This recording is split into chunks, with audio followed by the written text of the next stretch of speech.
Salutations, everybody. It is Matty here today with episode 192 of the H.A.M Radio Podcast.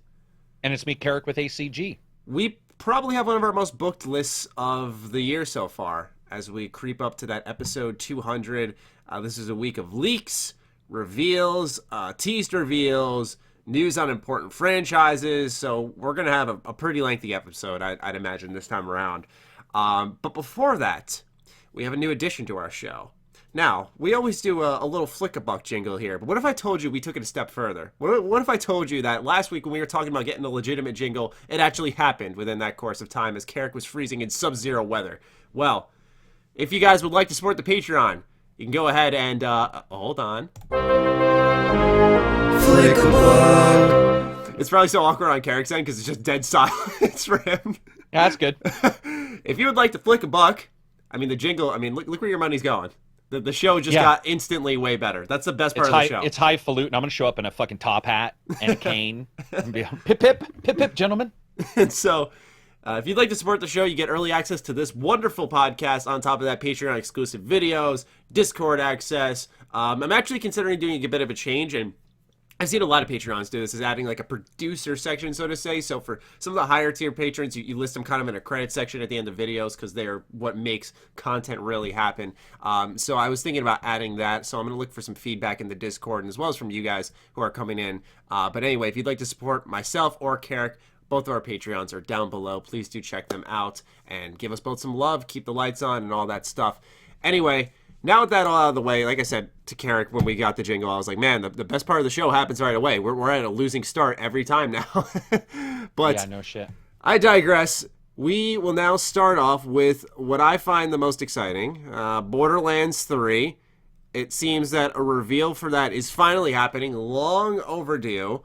There is a PAX East panel happening on March 28th from 2 to 3 p.m. Eastern Standard Time, and they pretty much say that the developers and publishers behind Borderlands are going to be there for never-before-seen reveals, exclusives, and surprises, so be sure not to miss it. Furthermore, there was about last night, or 2 nights ago, sorry, there was a leaked trophy list for, or not the entire list, but rather the existence of a list in someone's profile, for Borderlands, I almost said Resident Evil, Borderlands 1 Remastered, under the name of Borderlands Game of the Year Edition, which I find awfully strange in 2019, that's how they're going to re-release the game. But it had 81 trophies, so it seems it's going to include all the DLC, which we'd expect. I imagine there's going to be some quality of life changes. One of the big complaints from the Borderlands community is that Borderlands 1 is great. It's a good nostalgia trip, but it really needs an FOV slider. So that's something I personally hope to see as well. When I was getting gameplay for my video, I was like, holy crap, man. I feel like I'm in the gun right now. But outside of that, Karak, I want to hear from you. Does this news catch you off guard? When do you think we're getting to Borderlands 3? Do you even think this panel will hold the Borderlands 3? Because it's not necessarily a guarantee, more an assumption. That would be funny. People just Borderlands 1. Oh my god, yeah. We're going to talk about the remaster and everything, or the remake and what everybody thinks of it. No, I would assume at some point, everybody's been chomping for it. And they're not like Valve, where they're going to wait around for Half-Life 3 until everybody's dead. Like, it makes sense to me. It's a good shooter. It fits now, too. They could do some pretty crazy stuff in Borderlands. It fits the current time frame really well, I think, to do a Borderlands 3. Maybe change it up a bit. Yeah, that's the thing, is that the landscape's changed so much. When you really look at it, obviously there's been so many loot-focused games way before, we'll say, Destiny. But the looter-shooter genre, so to say, has really propelled itself to a new level. We got Anthem, Destiny, Division. Yeah. We had Borderlands, which I think was sort of a pioneer to people loving just collecting new weapons. But they had really good characters, and I think you saw a lot of games take inspiration from that. My thing is, that's what made Borderlands unique. Now, it's been 7 years, I think, or 8 maybe. No, 7. It was 2012. Since we've seen Borderlands 2. A lot has changed since then. Does their formula still hold up well? And obviously there was the pre-sequel, there was, what was it, the Telltale game? I forget the name of it right now. Yeah, it is called the pre-sequel. Okay. Yeah. You're talking about that came out like 3 years ago? 4 years ago? Yeah, there was one that was like a spin-off that was a prequel, and then there was the Telltale-styled game as well. So there were things happening with Borderlands in between, but it was like almost Kingdom Hearts 3 where they were just adding little things to the narrative, to the universe, but not the big number 3. It's something with the number 3 in gaming, I swear to God. But what are you expecting personally at this panel if we see a Borderlands 3 reveal? Just a trailer, maybe a release date, more at E3? Yeah, I would be surprised. I mean, I don't know. People hold things pretty quietly now, but usually we know about stuff prior. If they're doing a big event there, I'm assuming, what would they be talking about though? If they're going to do an event there, yeah, probably next at E3, I would assume. Right. It makes more sense for them to say, okay, we're going to do this and we're going to talk about this. Then at E3, you're going to see like footage maybe. But it does also make me feel that Borderlands really just is missing the boat. It's gonna, people are going to be mad. But at some point, you have to look at, you know, especially for a shooter, especially a game that looks like that, you are going to have to look for the possibility of a multiplayer component that is beyond what we've seen, which is like a battle royale thing. I'm not lying. Like, I really do feel, I mean, Borderlands, like everybody fighting for land, like there could be some crazy stuff with all of their customization. Like, I honestly do believe that, I just firmly believe that a lot of these companies releasing games are looking at battle royale right now, and it feels like Borderlands for some reason fits it better than some of the other ones that we know of have looked. I mean, Call of Duty did it, and I'm going to be honest, I did not think that Call of Duty would fit in battle royale, and it worked out. Yeah. So, I'd say though, I personally feel Blacked Out's really the weakest of the. I do too, but it you mean of the battle royales? Yeah, of the battle royales. Yeah, for sure, I agree. Because I think like Apex right now, and I'm not just saying because Apex is the wave. I mean, I liked Fortnite. I was an advocate for it when it came out. No, Apex is but good. I think Apex is like the top of the pack personally. I think it's just the most fun to play. I still play it most nights. It's a really good time. I feel like, I feel there's so many places they could go within their own safe area, so to say, and not that they shouldn't explore and experiment, but I feel like, for example, it's always been about the guns. What if Borderlands introduced a similar system but with armor? Because we saw relics, shields, those types of things, but what if they started adding an armor system to Borderlands and now that's all loot focused? I think that what we saw from Borderlands 1 to 2, as someone who's played both games an absurd amount, is that 2 added just a ton of more systems in place to make loot more compelling, and I think 3 could do that again if, you know, they added not just skins to vehicles but new weapons to attach to the vehicles, if they added not just skins for the players but new abilities, more skill trees, like I said, the armor stuff, not just the golden keys but evolving that into something that's not just like keeping you locked into social media, to access really unique loot, more fun mini games, like they had the slot machine in Borderlands 2, which, you know, that was the beginning of the end, wasn't it? You just go in there and waste all your time. At least I do with my friends. But it was such a good time. I think that sometimes the go here, kill for these quests, they worked in Borderlands back then. I don't think they work as much now. So I think they need more moment-to-moment action, which, once again, I don't think the addition of more multiplayer elements fixes that. I think that's, once again, they can make a true co-op experience, a true 4-player co-op experience, or expand that. Like I said, we see, I think, 7 or 6 characters that you can play as now in Borderlands 2, and we're used to seeing like the first 4 being revealed, but imagine they like say, we got characters from Battleborn, we got characters for like Tiny Tina you can play as, like they announced like 12 playable characters. Like, I think there's so much room in Borderlands now with technology and where it's at, where they can really expand their formula and make like a really incredibly good co-op experience rather than just chasing trends. Now, the game's been in the oven for so long, and I'm sure ideas have been cooked up for so long that it's more, you know, like how many trends did they catch on to while they were in the midst of development, right? That's what's so hard to gauge about these games. You're like, where did things get stopped? Where did things pick up? So, for me personally, that's where I sit. I'd like to see them evolve more of the cooperative mechanics and loot. Yeah, so would I. I just feel like everything's Battle Royale now. Yeah. Because it sells. Like, I would like to see them do it's it, like but open world. Yeah. It's just, exactly. Except, like, at least with Battle Royale, it started as one thing and it stayed as one thing. Because the reason I say that is RPGs. Like, remember how you just said, like, everything's Battle Royale? Everything is an RPG in single player. RPG elements, RPG skills, RPG this. Right. I mean, you look at a traditional RPG, what it started off as versus what Far Cry New Dawn could call itself a fucking RPG now. Mm-hmm. Like, it's watered it down so much. At least Battle Royale, you hear it, you know what it is. There's not like tiers of Battle Royale. Unless you want to talk like, oh, this is a base building Battle Royale versus a run and gun Battle Royale versus, a hero system Battle Royale. Sure, maybe, but, that, at least I can say safely that Battle Royale stays in its own ballpark. Mm-hmm. RPG, on the other hand, man, watered down as fuck. As for Borderlands 1, is this something you want to go back to, or have you been itching to get back into Borderlands at all? Or is it one of those games that once you heard it, you're like, oh, right, I want that? No, I would be more interested in the new ones than the old one. Okay. Are remasters up your speed? I don't think I've ever asked you. Yeah, some remasters are. Like, if like all you guys were playing it, then there's a far higher chance of me returning to it than like me magically getting it on my own. Like, that's just not going to happen. Like, it just will not happen. Just there's too much stuff. But remasters, I don't have a problem with. I don't like them as much as a new game or what have you, or a remake either. But I certainly don't hold it. I mean, if it turns out good, it turns out good. So, like, that's all that matters to me. And this one's, just because I wasn't the largest Borderlands fan doesn't mean I don't know it's good. It's just, at that time, it wasn't for me. It could be for me now.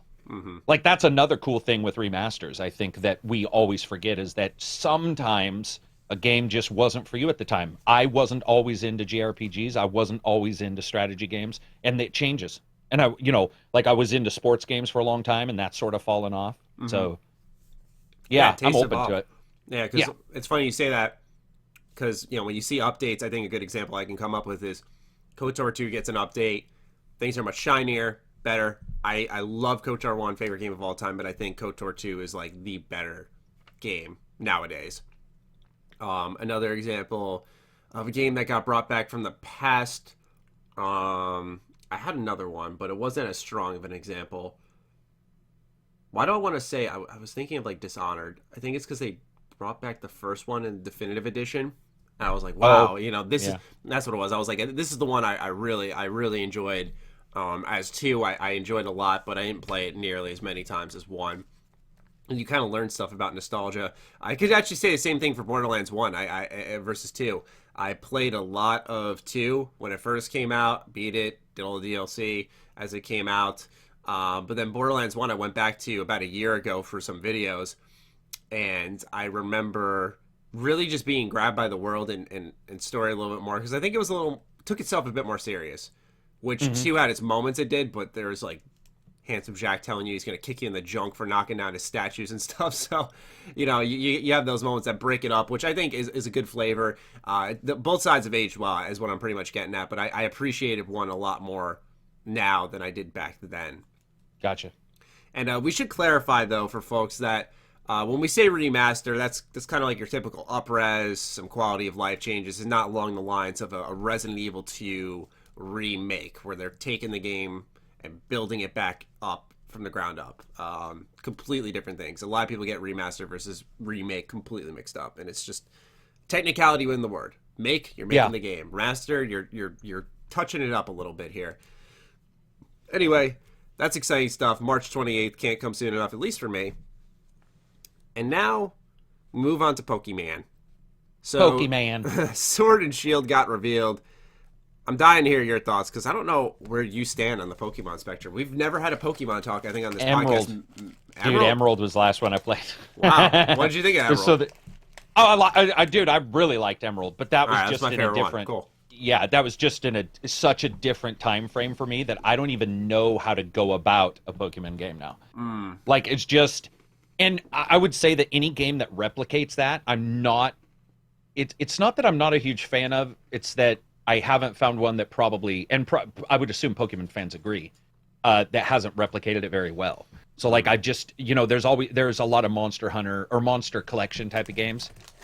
They never worked out for the longest period of time. There was also, was it Digimon? Was another one? Yeah. That sort of tried something. Yeah, it just wasn't for me. I mean, there's a lot. I liked Emerald a lot, and then from that point on, sort of moved on. It just depends on what it sounds bad, but it also depends on what it looks like. Because, like, for example, Pokemon Go, I thought looked like shit. And so I just didn't even want to come near it. And I haven't even got to see a picture of this because my power was off when they announced it. So I haven't even got to see. I don't even know what the graphics look like. But from what I was told, they're way better. That they don't even look like the same kind of thing as Pokemon Go, and they look that much better. And if that's true, then I have a lot higher chance of checking it out. Okay. Yeah, I sat on the spectrum of I never expected like a huge leap because these games, at least I think you're aware of the idea that they're more incremental updates, not like drastic overall. Like like when you look at Zelda to Zelda, pretty significant changes when you come to like the main franchise, so to speak, where Pokemon doesn't really receive that. And I was just I don't know, I'm not sold on it yet. We only saw a little bit. I think anyone who's excited kind of planned on being excited in the first place. Not that what they saw was bad by any means. Like I said, if anyone is excited, I get it. But it's more so I feel like we didn't see nearly enough to explain why we're hyped. And I actually had made a video on it. When I was reading some of the comments, most people were like, yeah, I get where you're coming from. Or if they disagreed, it was respectfully so. But there was a large contingent of folks who said pretty much that I don't know what you expected most time. Like, this is exactly what I expected, where it wasn't going to be a significant step forward, and I'm okay with that. And I thought to myself, just because we expect something and it is confirmed, does that mean it's okay? Because that seems to be the case with Game Freak and Pokemon. Now, they're a much smaller team. They are about 150 people split up into 2 teams. So you got 75 working on each game. You shred some of that off for community management and whatnot. You probably will say got 50 some odd developers on the game. You just can't. I don't know why the teams are so small for how popular Pokemon is, by the way. But yeah, that's interesting, right? I heard that one on the Kind of Funny Games cast. When I heard that, I was like, no fucking way. That's actually ridiculous because it's such a popular brand. You'd think they'd be like, all right, hire 400 people. Let's make some ridiculously big Pokemon game. But I think it's because they're in a spot where, quite honestly, they know it's going to sell. They know people are going to get excited. They know everyone looks forward. Not everyone, I should say, but a lot of people look forward to their Pokemon every year. When you can include that with the Let's Go coming out last year and that not being for everybody because it's more kid-friendly, motion controls, all that stuff. I think people were more thirsting for a traditional Pokemon experience, so it kind of increased a little bit of people feeling antsy and, come on, just give it to us. And so I think that's why a lot of folks are really excited for it. Because what I saw, it really reminded me of like the 3DS Pokemon games. It truly did. It looked upscaled in some ways. The environments had nice backdrops, but it didn't have this openness or exploration. There were fixed cameras, which I'm sorry, but in 2019, I'm not, unless it's designed like in a Nier Automata way where they'll turn it into almost a side scroller or an over the top arcade game. And it's like a design decision, like, okay, we're going to fix the camera here to change the style of gameplay and give it a different feel. That's one thing. But when it's constantly locked in place, it just feels a little ancient, which you could clearly tell from the trailers. And the Pokemon themselves look great. Despite me saying, oh, it looks upscaled, it still looks like a good game. I like the idea that these gyms are almost arenas or stadiums that you battle in front of like hundreds of people.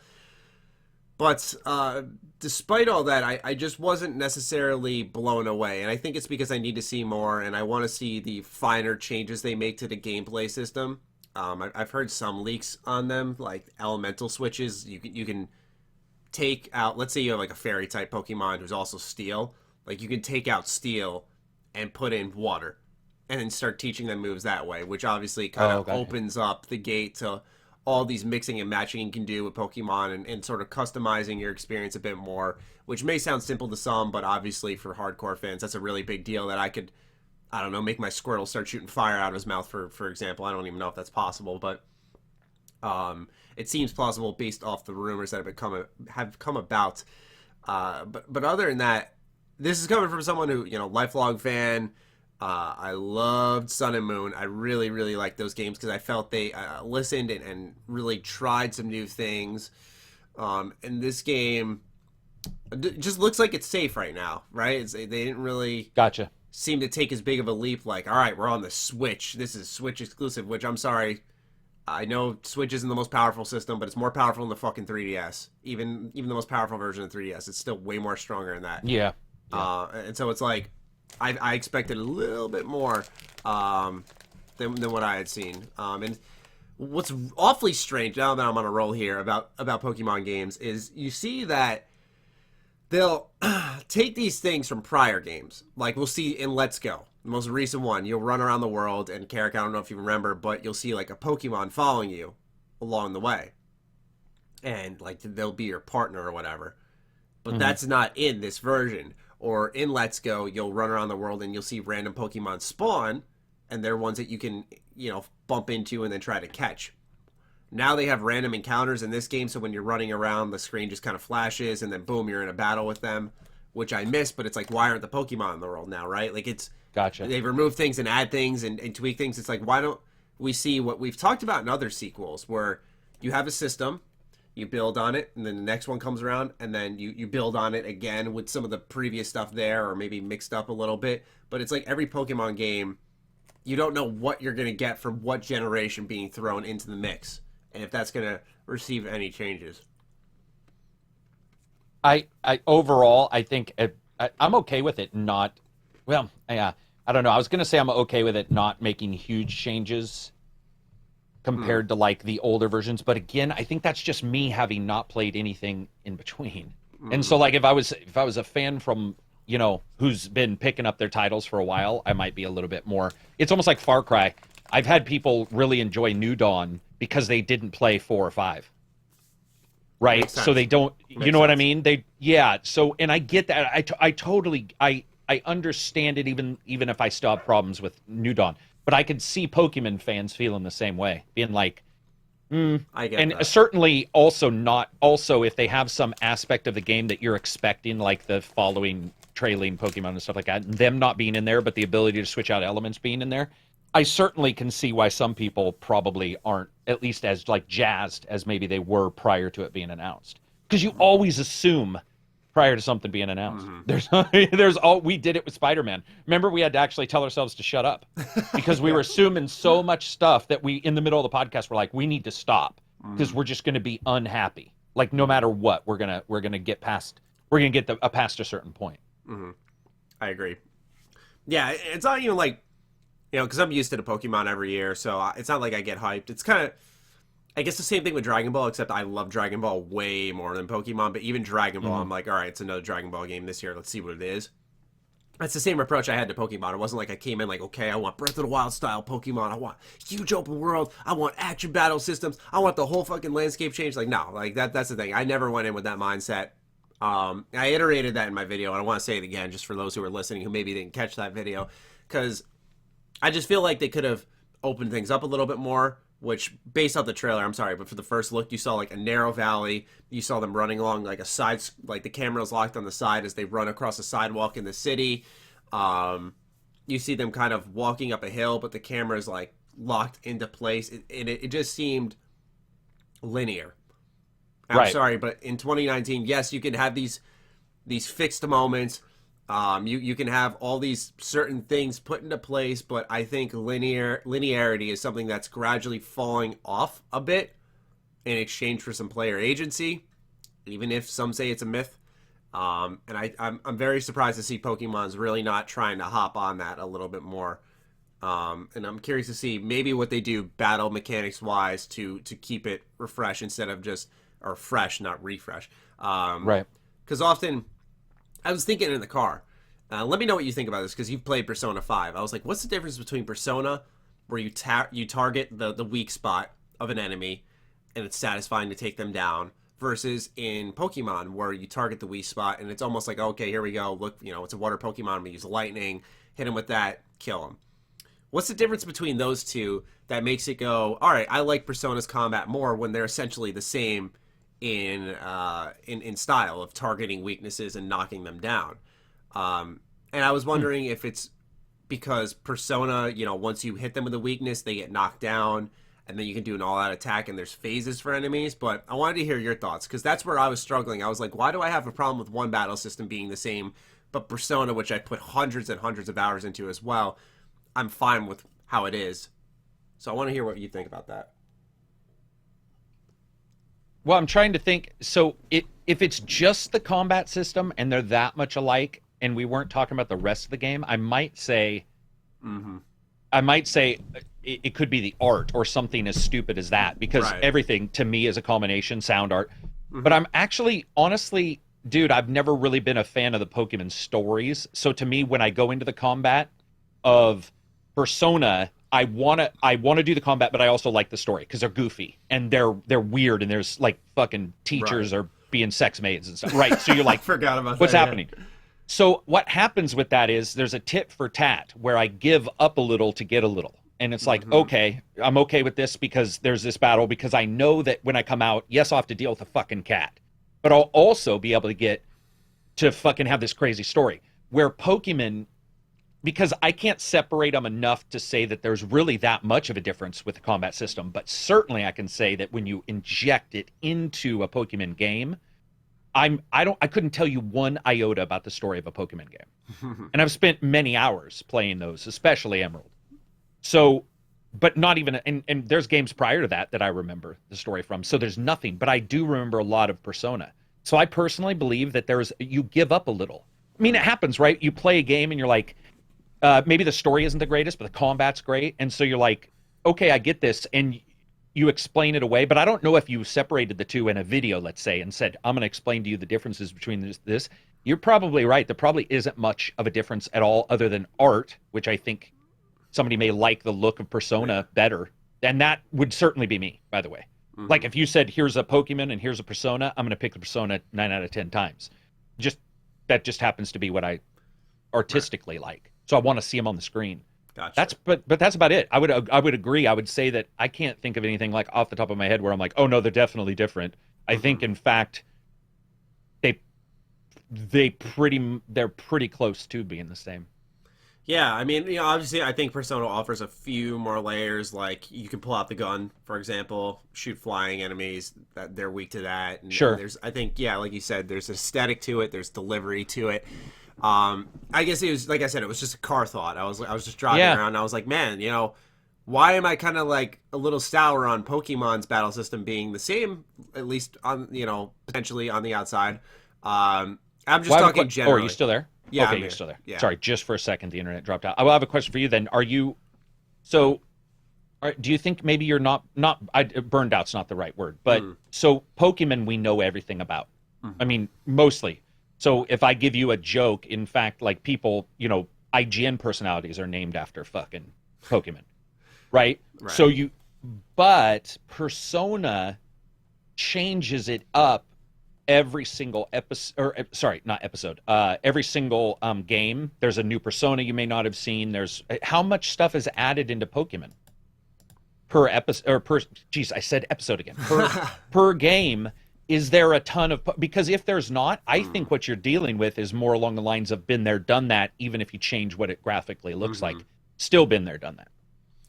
So there are definitely changes. Like if I look at before Sun and Moon versus what Sun and Moon offered, Sun and Moon takes you to a Hawaiian place. They do away with the gyms. Gotcha. There's actually like I thought a decent story attached to it that made you, I don't want to say care about the characters, but care about what's going on. I thought the music was a lot stronger than any Pokemon game where it's usually like dirt, dirt, dirt, dirt, dirt, and it's more like it had an actual. It felt like it had a direction to it, which I think strongly aids a game. So kind of like what you were alluding to with Persona, where it was a culmination of multiple parts that made it overall better. I felt a lot of that was in Sun and Moon. Like a lot of Pokemon fans will also note, kind of a fully 3D world where, it wasn't tile-based, where, you could see the entirety of a room and a lot of empty space, and in turn the world wasn't as interesting. But it was designed to be fully 3D. And it's not like Let's Go, where you're bringing a game from like the 1990s to current gamers, where that may struggle a bit. So there is a bit of been there, done that, but at the same time, I feel like there is enough changes, at least when I looked at Sun and Moon. But I did, like you, I did fall out of Pokemon for a bit until Sun and Moon. I gotcha. Black and White 2 I skipped. X and Y I was not thrilled with. That was definitely the most been there, done that feeling I've had with a Pokemon game. I straight up beat it, dropped it. and was quite disappointed with it personally. So yeah, I'm just afraid that might happen with Sword and Shield for me, because I love Pokemon. You know, I play pretty much every game that comes around, despite the ones that I mentioned earlier that I skipped. So that's, like I said, it's just, I saw the trailer and it wasn't like, oh, this looks bad, oh, this sucks, which I know people will take away from it. It was more so I saw it and went, this looks, you know, like it's playing it safe. Like, this is their chance to really make a push, but do they have to make a push when they're one of the most popular franchises? No, not really. But you know, going back to my Dragon Ball example, do they need to do Dragon Ball Fighters, a really ambitious fucking like tit for tat show to the game comparison? And did they have to do that despite Dragon Ball being popular and it probably would sell anyway? No, but should they still try to? Yes. So that's why I feel with Pokemon, right? So that's kind of where I'm at. Yeah, I get that. Is this a full-priced title? Someone said that in the comments. They were like, Matt, what if this was like $40 for each? Because there's going to be 2 versions, obviously. Right. And I said, I didn't respond, but I thought to myself when I saw it, why would they price it for $40 when they know people will absolutely buy it for $60 a piece because it's on Switch? Yeah. It could be very much like the budget and production could make it where they could say, let's sell these for $40 each. But people will buy them for $60 and not know any better, and Nintendo could just walk away with that easily. Yeah. Yeah. If it's $40 though, in a hypothetical world, yeah, that does make a difference. Yeah, I mean, it just all depends also on, like, I would, if they are going to do this kind of stuff, I would love to see, this is why established franchises sort of suck, not to be rude, but they do sometimes. You want to try something different. And I'm sure that devs at times would be like, let's add a Tyrannosaurus. Fuck it. Well, they already got a Tyrannosaurus. Let's add a whatever Pokemon. And somebody's like, can't do that because fucking rule number 47, law 14 states, you know, no Pokemon can have arms shorter than this or whatever. And you're like, God damn it. So in a way, like, I'm sort of interested in it because I do have a Switch and I spent a shit ton of time with it when it was charged over this this forced holiday I just had. So I would enjoy checking one out, but it would certainly need to be, I don't know, there would need to be something different to it for me. Now that I'm looking online and seeing sort of what I'm seeing, it's not really grabbing me. That's right now. Yeah. That could change. You know, in the scheme of things, that's why, like, I carefully worded my title. I said, why Pokemon Sword and Shield? I am not sold on them quite yet. Keyword being yet. Someone did point out in the comments. They said, keyword in this title is yet. And I was like, absolutely. Because there's only a minute of footage. What I saw really didn't impress me. But they still have to reveal gameplay details, demo, the whole shebang that a lot of Switch games come with. And I'm also not concerned because I know either way I'm spending a lot of time with my Switch. Because they have such a stellar looking lineup for the rest of the year. But I would love for Pokemon to be a part of the fun in the holiday for me. Yeah. So, we'll see. Nobody wants a bad game in their series anyway. I agree. Right? Yeah. Like, who wakes up and says, man, hope the next game in this series I love dies. Yeah. It's not normal. If you are, you need to seek help, man. Don't listen to us. Call up a therapist. I was thinking just about an hour ago, I was sitting there and I was about to type out a tweet and just go like, hi, I'm Matt, and every franchise I love is dead. Because I was like, I love KOTOR, I love Sly Cooper, Kingdom Hearts is back, that's cool. But for me, there's Jade Empire as well, even though that's Dragon Age Origins. Dragon Age. Dead. Like, everything I love is dead. Yep. Crushed. Anyway, now we move on to a pretty interesting one about Halo. So there's a write-up from Game Informer, which they got from IGN, and it says Halo Infinite to be a spiritual reboot, according to 343. So I'm going to read the entirety of the article. This is by Imran Khan. Unsurprisingly, anytime we source Game Informer, I swear this guy's behind it.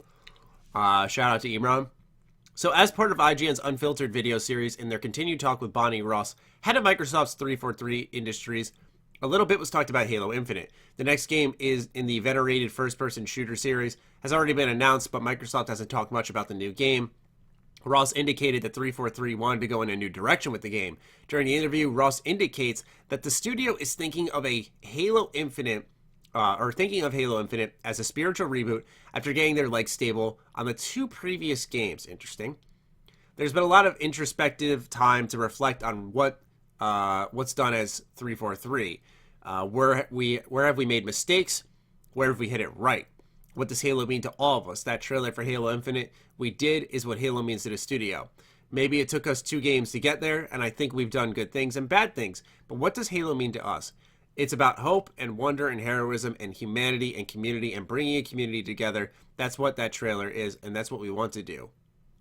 Now, it's important to mention that there was the rumor initially that Halo Infinite was going to be like an RPG with choices in the main story that kind of direct the flow of how things go.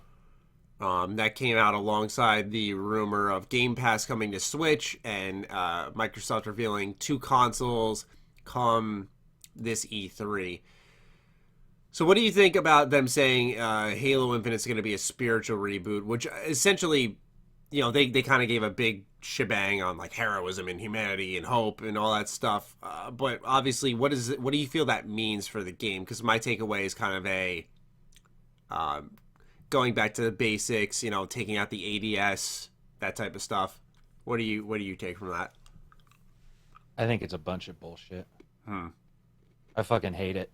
I hate the humanity. That is so crowdsourced from a bunch of fucking suits in a bedroom somewhere, fucking or a hotel room somewhere, talking about what they're gonna make in the next big game. They go hope, humanity, fuck off.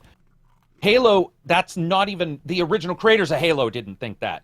That's the kind of shit that I don't like coming from corporate boardrooms. Even the words, dude. Those words are not anything. Those words are generic genre. They don't attach to the game or. Of course, yeah, it's bullshit. It's a complete line of bullshit, and I fucking hate that stuff. And as a big fan of Halo, that is not what I woke up and said, man, I tell you, I'm hoping they bring up hope and humanity when we're talking about the next... Would you ever do that? You'd never do that. And it's the stupidest thing, it's fucking asinine. And that's why I think these big titles a lot of times need either not a reboot, but a step away for a good deal of time, like a Killzone, even though I wasn't a fan of the new Killzone as much. Step away for a while, or let a different group look at it. For example, like what we're hearing with Gears of War, different group looking at it, come at it from a different tack. Because sometimes you lose that edge. If you've been doing stuff for enough times, you overthink things too. You know what? Sometimes, do you know what I want? Sometimes I want a level to just be fun and not make the most sense logically. Like Gears of War, there was a lot of stupid level design in that game. Look at Gears of War. There were spots in Gears of War, and I bitched about this in Dishonored 1 and 2, where there was just like a wall in the middle of the road, and that was just for you to dive behind to fight the bad guys. But because it was fun, you could deal with that. They didn't say humanity and hope and all that. They were just like, is it fucking fun? And can we build a somewhat of a fun story around it? That's what I want for Halo. I don't need a spiritual reboot. I don't need bullshit buzzwords. I need them to be like, this is a fucking blast. Aim down sights you mentioned. Guess what? None of those words mean aim down sights. No, that's what worries me. That's you as a player stating a gameplay mechanic and out talking the fucking PR person. And that's what disturbs me about games right now, is the way people are talking about games is so obtuse and so wide that you can't even figure out what they're saying half the time. You're just like, it sounds like a bunch of it sounds like somebody got a thesaurus. It's like saying something without saying something. You know what I'm saying? Like, exactly. There's no substance to it. There's no substance whatsoever to any of what she said. And I like, by the way, have no details I'm to share, so I'm gonna say, like, I love the trailer, and they're gonna say how what it symbolizes to them, instead of saying like, oh yeah, here's what we're changing in Halo, because it's not time to talk about that. It's almost like a I'm a huge fan of Bonnie Ross, by the way.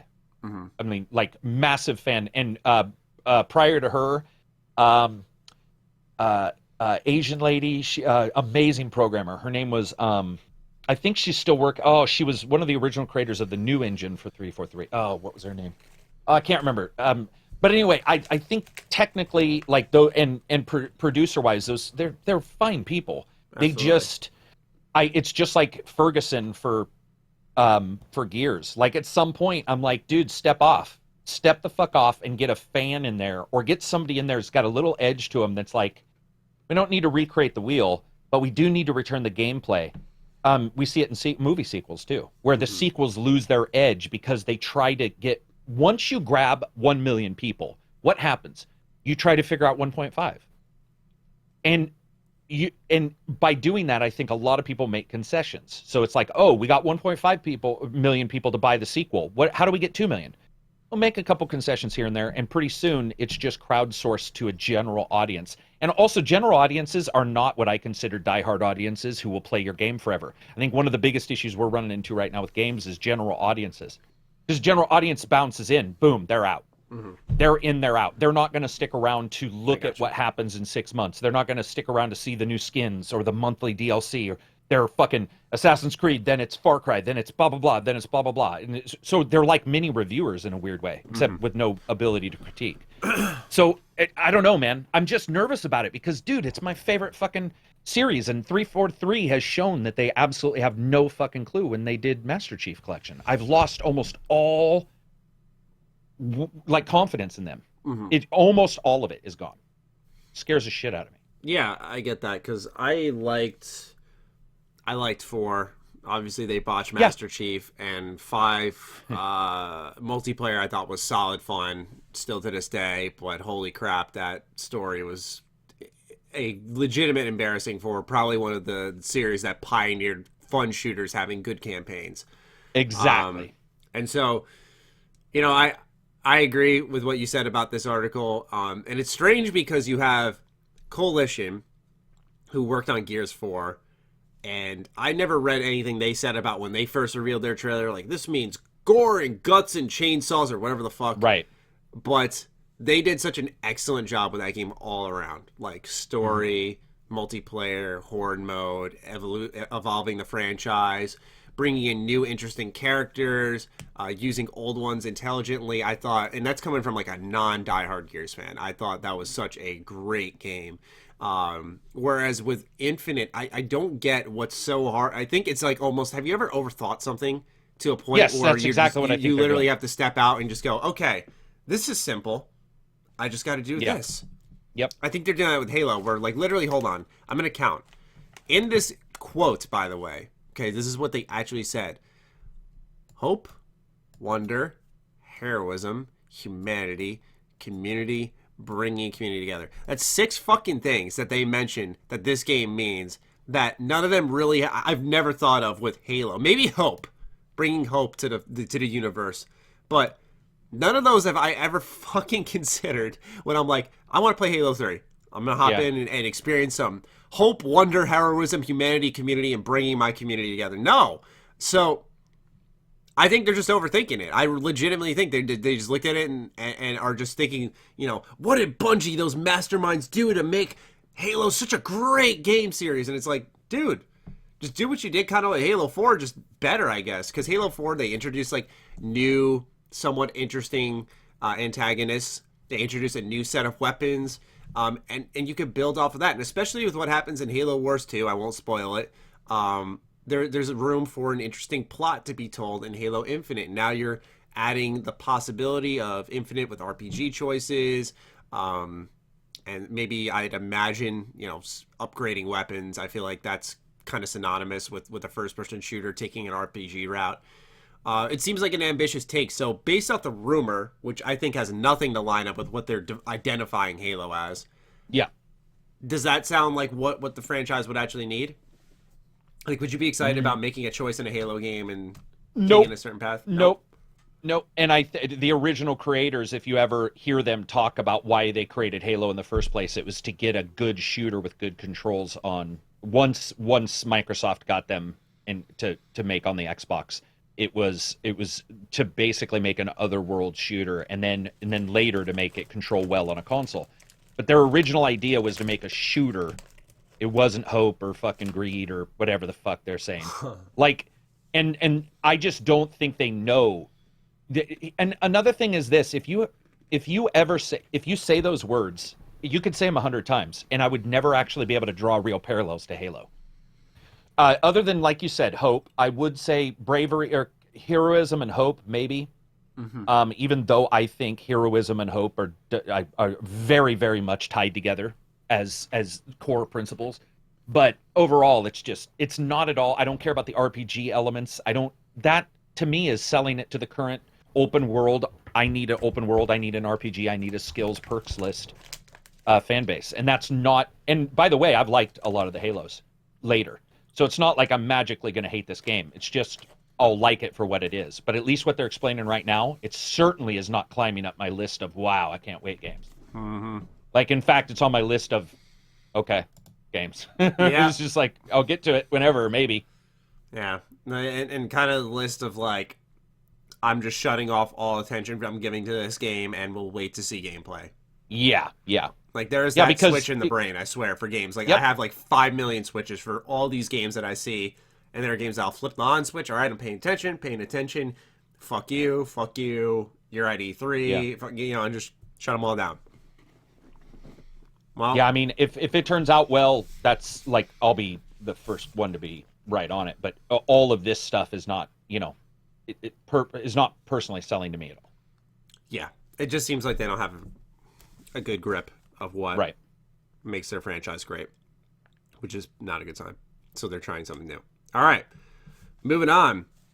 Another classic shooter, this time in the form of Modern Warfare 2. So, this information comes from PC Gamer. The original story says that the rumored Modern Warfare 2 remaster has appeared on PEGI's site. It has yet to be officially announced, but it got a rating from PEGI, which obviously pretty much indicates, yeah, the game's coming. It was originally rumored to actually be coming in 2018, but now in 2019, it is the 10-year anniversary for MW2. What's more interesting is that what was rated was the campaign. It also listed a release date of February 28, 2019, so that's obviously not happening. But there was also an update on this story that says Call of Duty Modern Warfare 2 Remastered has vanished from the PEGI website, but you can see what was originally posted below, which is a screenshot. It says it's PEGI 18, PS4, the release date I mentioned. Call of Duty Modern Warfare 2 Campaign Remastered is a combat simulation game in which the players take the roles of various members of Special Operations Team attempting to thwart the plans of a Russian ... So a general summary of the game's story and, how they rate things and why they rated them. But yeah, so it seems like it's coming very soon, I'd imagine. What do you think about a Modern Warfare 2 remaster being leaked? Are you looking forward to hopping in? Are you planning on hopping in at all? Do you need multiplayer to want to hop in? Let's hear it. Yeah, I would. Hopefully it's co-op, because that would be like, they had the Spec Ops mode, which is co-op. Yeah. But I mean, I don't know. You'd have a hard time selling me on playing that game all the way through if it's just a remastered campaign. Didn't they do that with the first Call of Duty Modern Warfare, COD 4? I don't remember. I know they did the multiplayer. And that's the thing, is that's why I think it says campaign only, or is it only indicates campaign, because I just don't think they're going to do anything with the multiplayer situation where it is right now. They've got their own competition in their own game, so you don't want to really like throw another title in there and be like, let's steal Blackout players. Right. But I think when I look at it, that's not really for me. I would certainly play it as long as there was, like I said, if there was some co-op. If it's just me playing through the campaign of Modern Warfare 2, I don't know if I would get that. I wouldn't. I'm sorry. I wouldn't. Yeah, and I liked COD Modern Warfare 2. So did I. I feel like I would just probably just play it on PC and just deal with maybe whatever, shit I had to deal with. I wouldn't get it again, I don't. Yeah, I mean, and I'm not going to hold my breath that Activision's going to slap in some unique features that make this one worth going to you instead of the old version. Other than it looks better, it's like a second breath of life. See, there are companies that remaster games and add solid changes that give it a unique feel, that bring it up to date with the times. I guess, even though this is a remake, I think Resident Evil 2 just stands as like the shining example of how to bring an old game back and do it right, I'd say. And like I said, I know remake versus remaster, we explained it earlier, totally different. But when you look at what Modern Warfare 2 could be, which is this touched up game, whereas Resident Evil 2 removed some tank controls and really helped streamline the game in some ways, where it became not accessible, but easier to play, from not in a, oh, this is an easy game now, but stuff that that makes sense in a playable title, smoother controls, stuff that makes the game flow better, so you're not dying because you accidentally ran down the hallway the wrong way. So I don't foresee this collection being, or this remaster being, anything significant, and I would not be surprised if Activision tried to split this up into multiple packages. We saw them try a similar thing with COD 4. They released the multiplayer along with the remaster attached to Infinite Warfare to make sure people bought the game. And then after that, they tried to sell the map pack for $15 remastered. Oh, right. Yeah, which was $5 short of the game standalone, which came with, I think, like 12 maps fully done. I think the campaign was included in that too. So funny. Yeah, right? So, I would not be surprised if Activision's going to experiment. All right, here's the campaign, and then here's the multiplayer. Multiplayer's $15, campaign's $20, or vice versa, and try to split that up a little bit. More bang for their buck. I just overall don't know exactly what they would bring to the, what are they going to bring to our table? What are they going to make us? Why would we want to play this versus all the other thousands of games? I think that's the biggest issue I have. Yeah, man.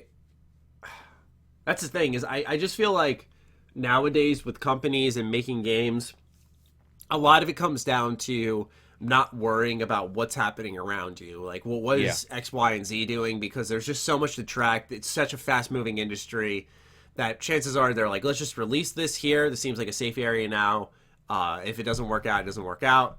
But I trust that gaming is so explosive, and people are demanding a return of a game that's already established itself enough where, oh, this will perform well. I imagine that's at least Activision's perspective. They're not really concerned about Call of Duty being hurt by the latest JRPG. That's true. That's true. When it comes to other games, I think there's a little more research. But if you're I'd argue a Bethesda, a Rockstar, a Activision with Call of Duty at least, I don't think that or any company really with a established popular franchise or popular name, like a Spider-Man PS4 that didn't really require much maneuvering in the market because you knew that would be the dominant game, and games would clear out from it. It was its own thing too. Exactly. So these games kind of become their own entities, and I don't think that Activision's really concerned when they release it. They just know they're going to make a lot of money off of it.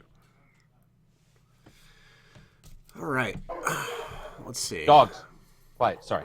Oh, it's all right. My dog will probably be barking soon anyway. I'm assuming mail came. Oh, they're fighting. Hang on. Hey, jackasses, shut up. Jesus. I didn't realize they were going to go at each other.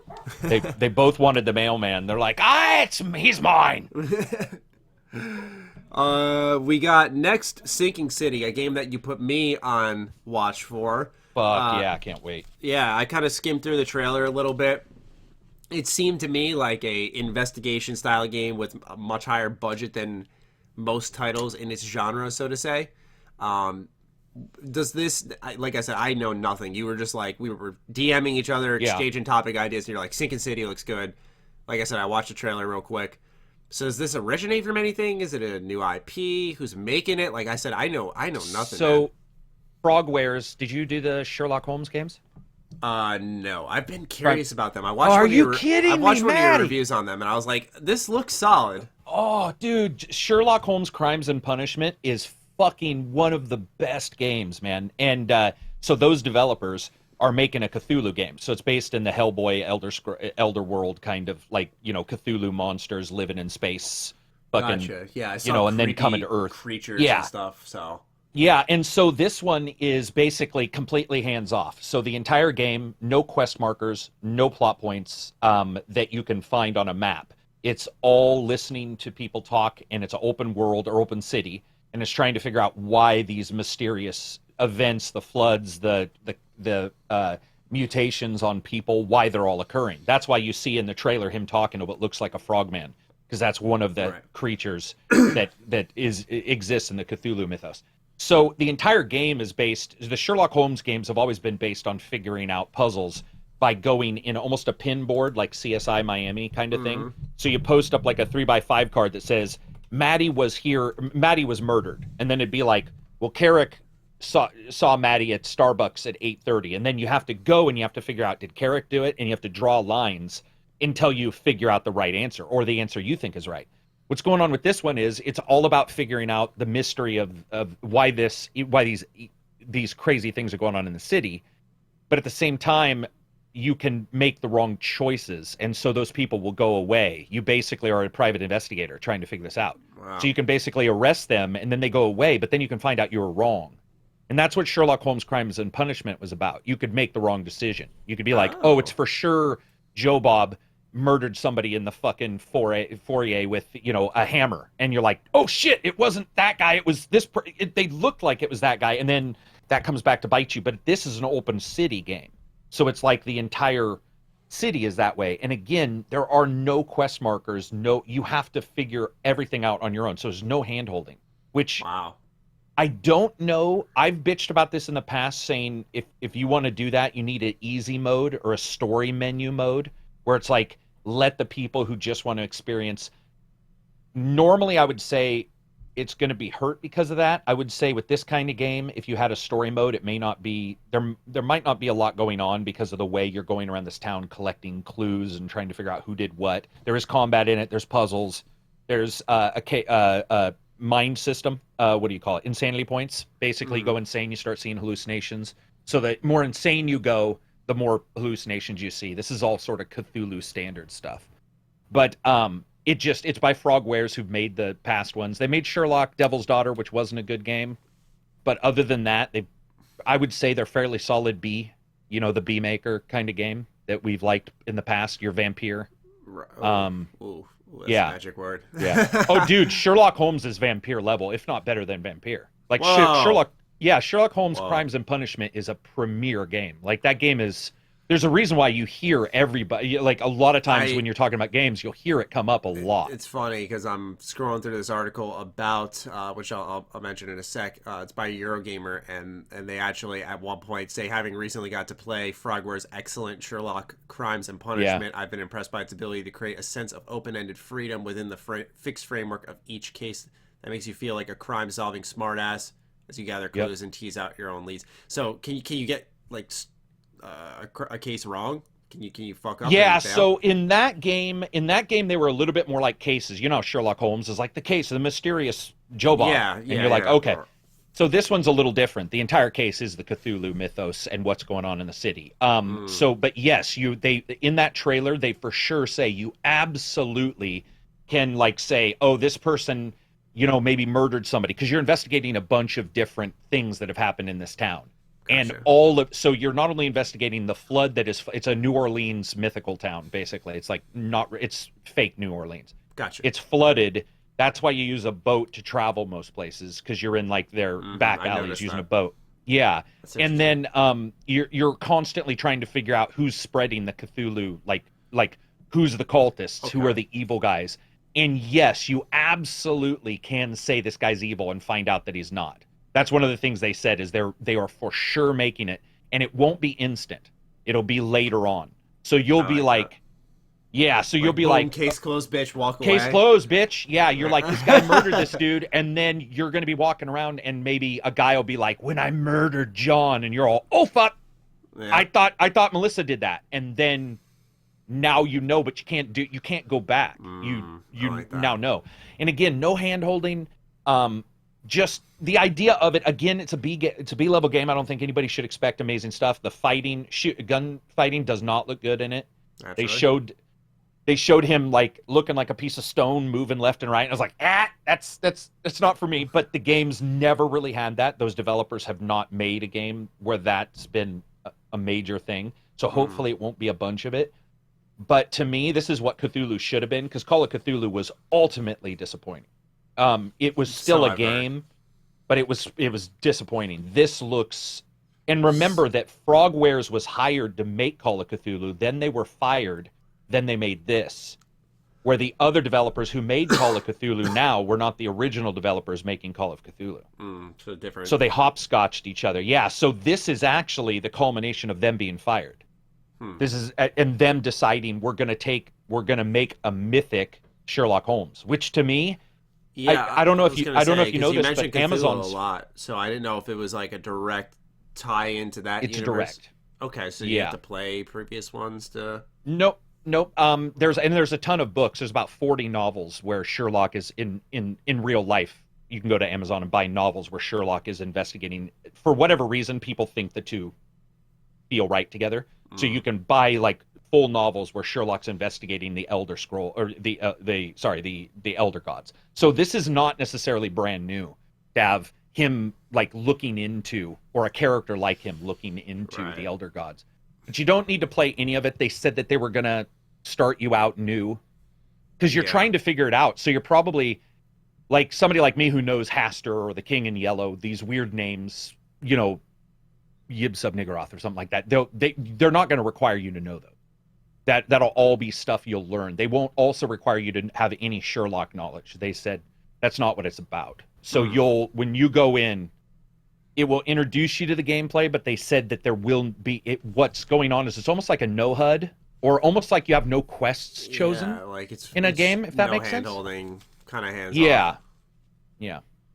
I cannot be more stoked for this game. Like, I saw that trailer and I went from being like, oh, cool, to what the fuck? That's awesome. So hopefully it holds up. Yeah, because the description, that the same article I was reading, for those who just want a general synopsis, because obviously you did a good job, but I think like what they sell as a location and a protagonist and a time period will definitely interest our viewers or listeners. Yeah, for sure. They say players are cast as private investigator Charles Reed, who finds himself in Oakmont, Massachusetts, a corner of 1920s America plagued by supernatural flood and other more troubling cosmic horrors, in a search to cure his hellish visions. So really cool alternate history, psychedelic type of adventure, it sounds like. What I saw from the trailer is I flicked through it because like it was right before the show, so I didn't have time to watch it because it was a lengthy trailer. It was like a I'm looking right now, 4 minutes 18 seconds. It looks excellent. It really looks like a good time, and apparently there was a release date of March 21st, but a revised console release date of May 31st has since been spotted on various storefronts, so it got moved. And the PC version got moved to a non-specific 2019 on Steam. But the publisher, Big Ben Interactive, has yet to offer official word on the matter. I can officially say that it is for sure delayed. Yeah. They did contact me this morning and say that, like, I don't know when, but they said that the press releases should be coming out very soon. Yeah. I figured as much based off that, especially if they did a pretty significant dump to say like, hey, game's in good shape, see things are working, probably fine-tuning, making sure it's done right, which is, preferred. And 2 months is about right. It gives you one 30-day cycle to do like your test, well, actually it's more like two 15-day cycles to do your test and have people go in and polish. So it's probably about right. Yeah. May, it sounds like well, that was the supposed release date now. They said it was spotted on various storefronts before being pulled down. So gotcha. Yeah, it seems like Sinking City is coming around May, which kind of sucks because when I first was reading that article and I saw March, I was like, well, I can play this soon? Yeah. I was like, me too. I was like, here I come, review copy. I wanna cover that one. Anyway, last topic on the list we've got is Resident Evil on the Switch. All right, so this one was exciting for folks because it was announced. We knew it was coming, and then we saw the price tags, which then really upset people. So what we've got here is Resident Evil HD 0 and 4 on the Switch for €30 each, which would then put it at about, you said, I think 30. I think it's 37 for us. We'll do a quick conversion, but what do you think about these prices? I just think it is the Switch tax, but they at some point we need to figure out why. Like we constantly say the Switch tax. I've heard people say, oh, it's because of the memory cards, that kind of thing. US 34. I don't care. I don't think overall that's a good price. And the fact that it came out on the PS4 and the Xbox at a better price is sort of surprising to me. And even more surprising is I was just searching stuff up for Resident Evil, and there is a triple pack on the Xbox One which offers all 3 of these games on the same disc for 40 euros. Yeah. So instead that's on the crazy. Switch they're selling it for $30 each for a combined 90. Oh man. Wow. That is a lot of money. It's a lot. My hope is it looks better than fucking, Assassin's Creed 3, which we saw in the direct trailer. Because that's another thing is like, it doesn't even really matter how much they're going to be if they end up turning out to be absolute dog shit. And that's one of the things I'm worried about is like, how are they going to run? I mean, it's really disappointing as someone who has actually never gotten around to Resident Evil 4. This was where I was going to do it. I was like, all right, I'll play on the Switch. I love my Switch. I can totally get down with playing Resident Evil 4 in bed. Like, as I lay down for a couple hours before I fall asleep, I'll just play some Resident Evil 4. I know it's not a super long game. And now I'm hearing or reading that it's 30 euros, 35 bucks. It's like, no, that's just cashing in on nostalgia and people like me who have yet to play it. I can't do that, man. But yeah, there is this real thing called the Switch tax, because they say it is thought to relate to the fact that the Switch games come on carts which are more expensive to produce than discs. But what I don't get, still to this day, and you've worked in these fields a little bit, so you would know probably better than I, so I'll ask you. Why is it that we don't see, kind of like we see on Steam, where like when a new game launches, it'll usually be $50 because there's no physical attachments to it. But on console, you still see games launching at 60 digitally and physically at 60. Because I think they can get away with it, dude. Yeah, I was going to say, like, I feel like it's just a really simple, like, scummy answer, but I got to make sure I'm not missing something here.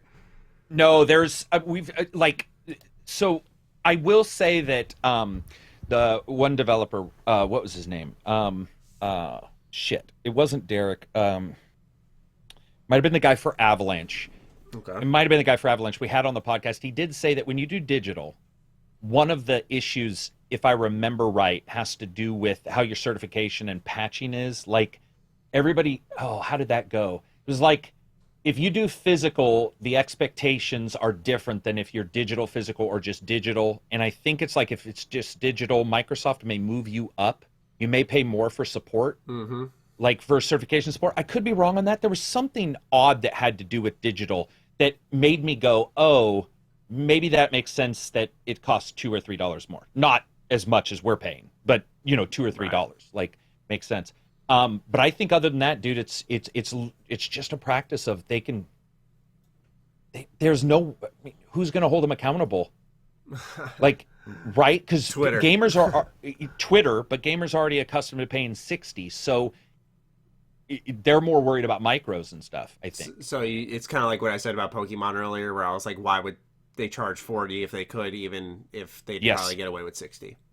Okay. Yeah. And that sucks, man, because $30 on the Switch, I'm not saying I won't, I don't know. I'm not saying I won't buy it, but I'm going to tell you, it's going to have to offer something that makes me want. So if it was $30 and it ran amazing, Maddie, that would be different. But I don't have any confidence that I'm going to turn on a Resident Evil game on the Switch without it being a streaming game like 7, and it's going to run amazing. So I'm already paying a tax in performance. Not to be rude, but I am. Like, you're already paying a tax. You're already getting the version that's not going to run as well. It's probably going to have some issues with, your performance and stuff like that. I sort of wish it would have been a little bit more in line with pricing, but they just added $10 and said, fuck it. Yeah. Yeah, for real. It sucks. It's strange because apparently on PS4 you can get Resident Evil 4 for $15. And yeah. Do you think this is also in part to Resident Evil 2 remake success? Just past 4 million copies sold, they're like, all right, Resident Evil high, people are ready for more. We're putting out a system that's known for the second life. Let's get people their fixes. or more of that fix, let's charge them more for it. Yeah, they could have, because, obviously it would have been in development longer than they announced it. So maybe they were in development and then saw how well 2 did. And they were like, okay, we know how well 2 did. This is what we're going to price 0 and 4 or 4 and whatever the other one. It makes sense. I think also, though, Matty, from what I understand from talking to people about Resident Evil, most people, aside from me, consider 4 to be the best Resident Evil by a substantial margin. Now, whether that's just happens to be your and my fans, but your people in your Discord and my Discord both were saying that. Like, it's considered, for whatever reason, one of the best ones. And I think that they also think they can get away with that, too. You know what I mean? So it's not only you're selling nostalgia, but you're selling nostalgia of a game that a lot of people liked. It is pretty scummy, but it's them. I don't necessarily. I'm not too surprised.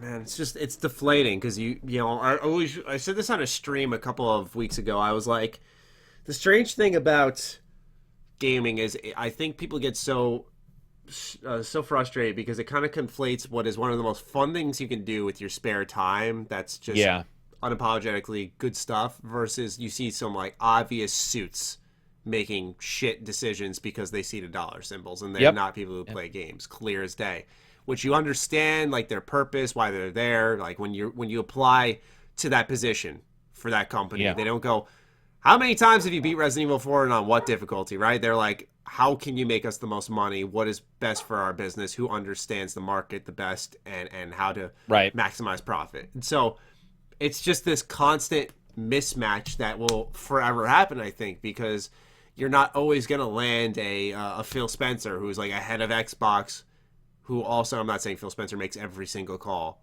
at Microsoft and Xbox, but point being is you're not going to get a guy like that who can help run a business properly, but also lead the charge in some consumer-friendly ways. You're just not going to see that in every single company, and it shows in situations like this where obviously Resident Evil 2 comes out, full remake, ground up, it's AAA prog, yeah, of course, $60 price tag makes sense.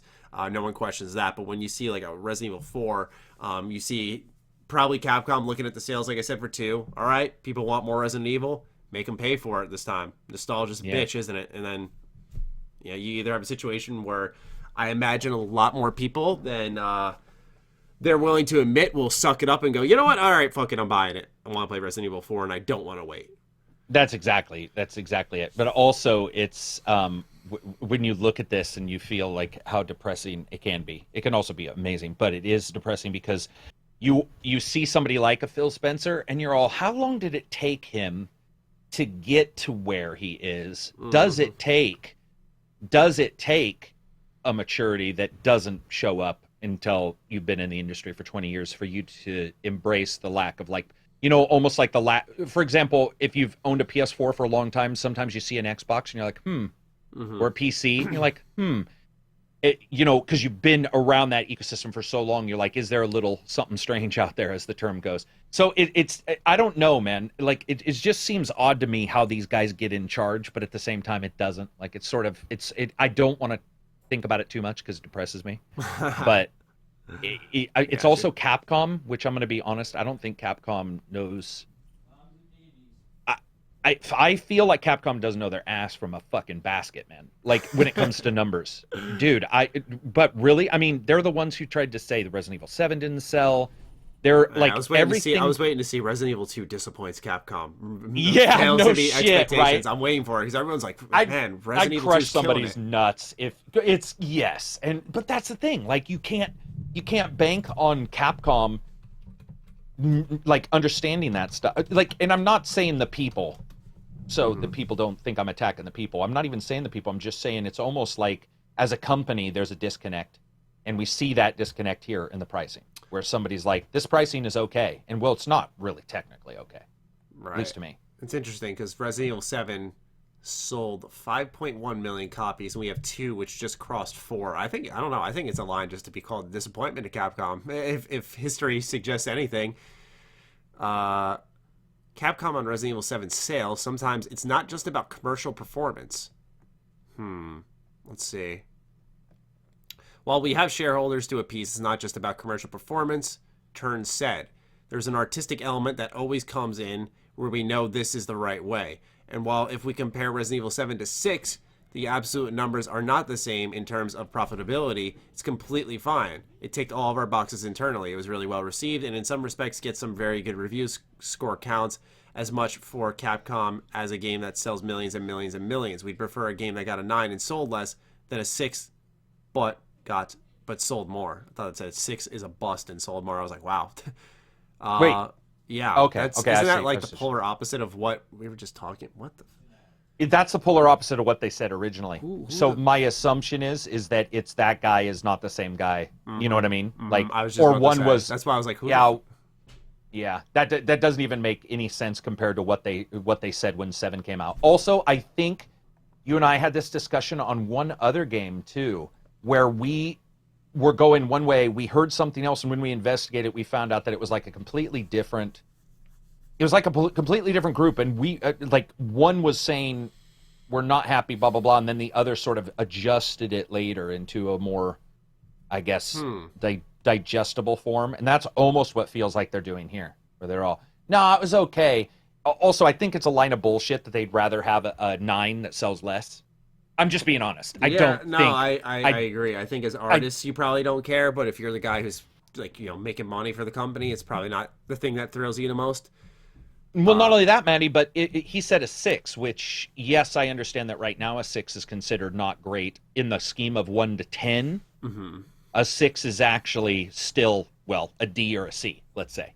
And I personally believe that a lot of guys at a company would rather have a C sell really well than an A sell mediocre. I think like, I know I don't know why he said that, because in the paragraph before that, I think this is like the key bit.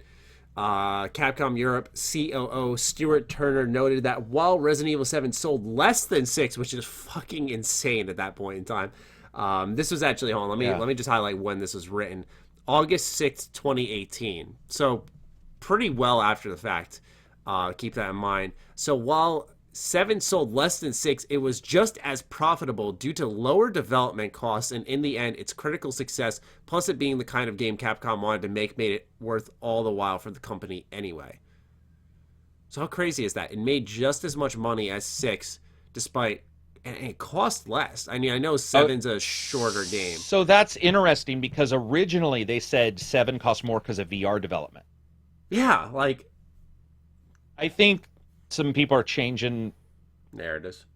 It feels to me like it's one of those things where a little bit later somebody's like, oh no, man, we were okay with this, or who they were talking to. I'm not quite sure, but yeah, no, that's not what they said originally. They definitely made it very clear that it cost more, and it was a lot of it, because they even were a part of Sony's like VR development, where Sony paid them to be exclusive, and Capcom had stated that they didn't know if they could have done 7 without the money from Sony. Yeah. So they're full of shit. They also say we are less focused on day one sales these days too. We are looking much more at the long term, which I think we kind of expect with any company nowadays. Yeah. And in that case, Resident Evil 7 is performing amazingly. Even now, after almost 2 years, it's still the VR flagship title. The game keeps selling well.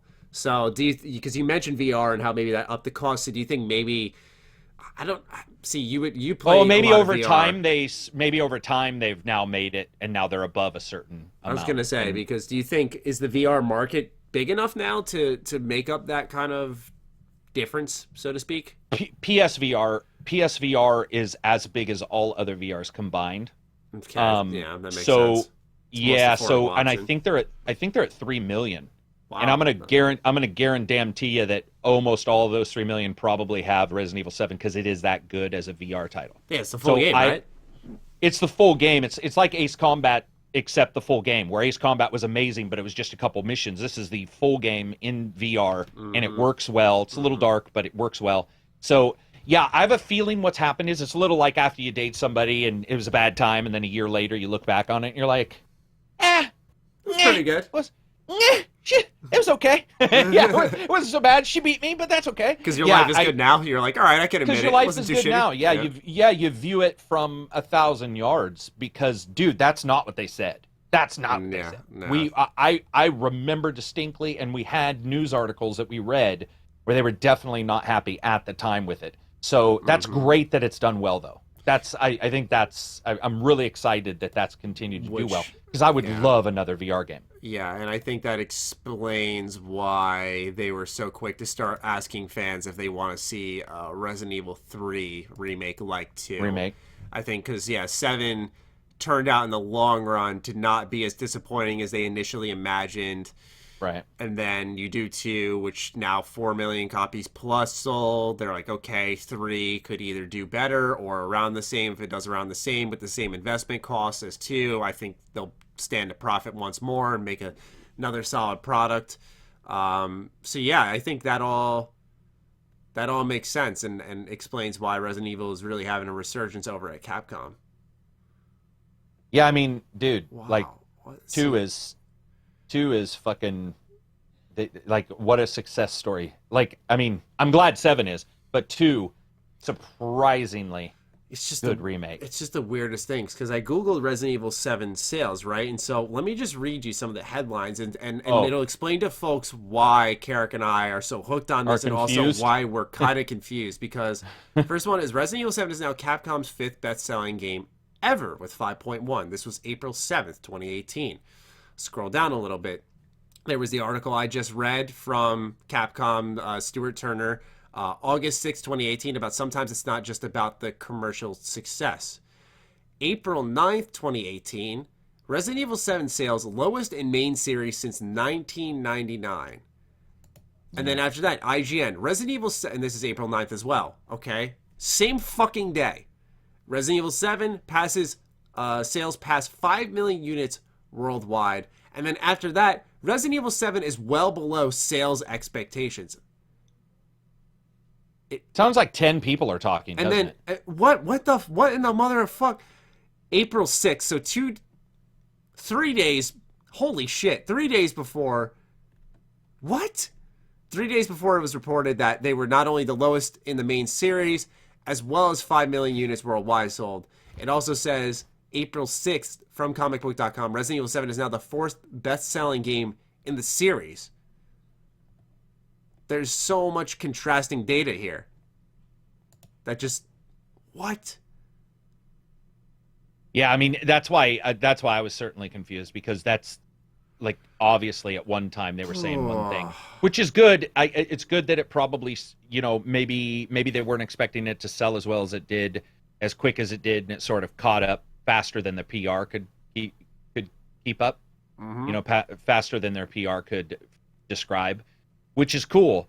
Like I said, I'm really happy that they're doing well. It's just it is a little confusing. Yeah, I mean, I think part of it's also because I just found from Games Industry, Resident Evil 7 gets 10 million sales target. So they did fall awfully short. 5 million, they're halfway there. But what's weird is they set such a lofty target with such a low investment, seemingly. They're like, yeah, it costs more to make Resident Evil 6, which was trash in many ways.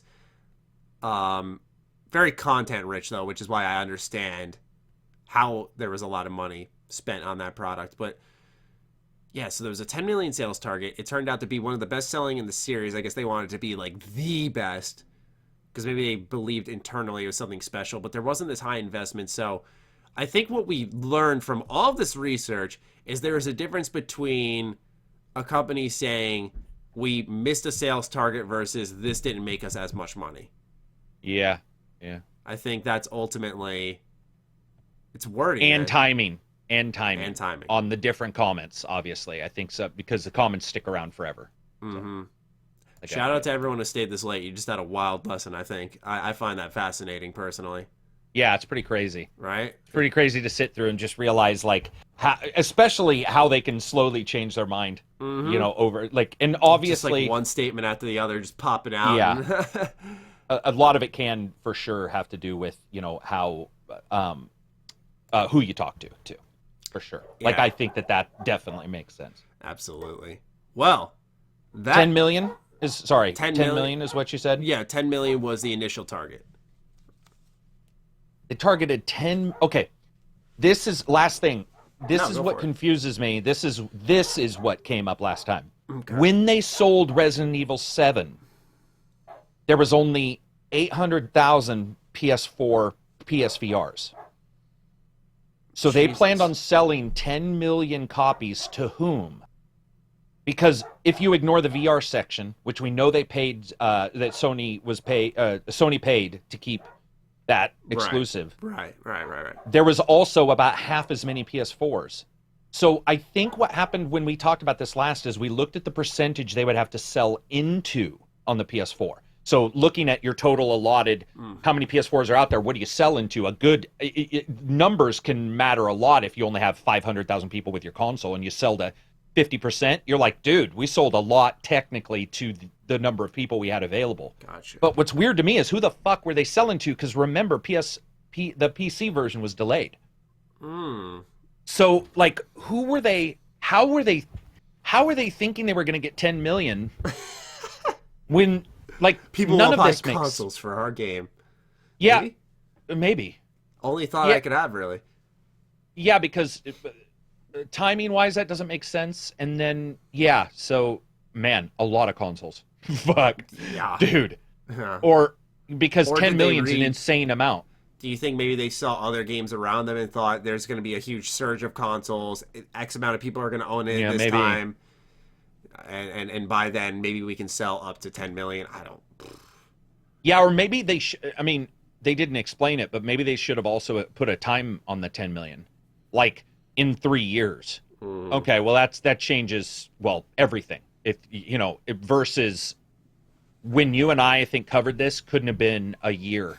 Maybe a year after that game got released, because I'm pretty sure it was me constantly talking about VR, the VR version, and then you and I were looking at it, and then Capcom's themselves are the ones who released the initial PR statement where they were unhappy. Yes, because that was them. That wasn't like you or I were looking for data. They actually stated that themselves. Yes, I remember that. Yeah, interesting. I don't know who they were planning on selling the others.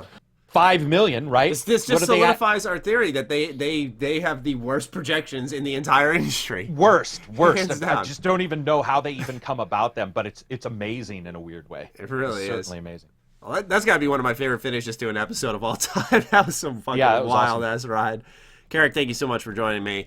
And we hope you, the listener, had a good time during episode 192 of the H.A.M Radio Podcast, and you enjoyed that little jingle we had in the beginning. Pretty fun stuff. Expect that every time we do an episode. And other than that, we'll catch you guys in next week, episode 193. Peace out. Peace out.